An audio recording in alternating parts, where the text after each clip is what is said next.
ماشین پارتنر آیندهتون چقدر براتون مهمه؟ ببین من کلا دختر سختگیری نیستم، ولی ماشین پارتنرم دیگه حداقل باید لندکروز یا بی ام رو باشه. ماشین ایرانی باشه که قطعا کنسه. فکر کنم من با این تیپ و استایلم بیام سوار ماشین ایرانی بشم.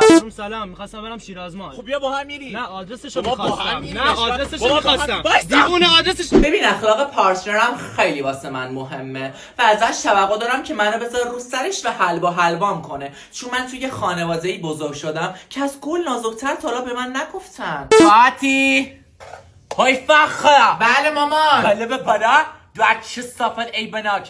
من یه ساعت این سیاتی که میگم بیا غذا بخور. بابا صبر کن گوشیمو بزنم تو شاش الان میام.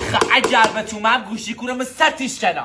درآمد پارتنرم ببین درآمدش دیگه حداقل ماهی 300 میلیون تومن باشه، چون من فقط ماهی 50 میلیون خرج لباس و لوازم آرایشی میکنم. بابا میگم یه 300,000 تومن اومده تو حسابم، تو برام زدیش؟ آره دخترم، یارانه تو الان واسم ریختن، منم واسه خرج ماهیانت زدمش به حسابت. ما الان تو سال 2025 هستیم. آف کورس که به سری که برند نباشه کنسله. من الان خودم این استایلمو زدم 100 میلیون. میایم ور بازار حراجش کردن. ببخشید شلواراتون چه قیمته؟ ته مونده یه بارم 200 تومن واسه شما. دو تا شو بردارم 350 میدیم به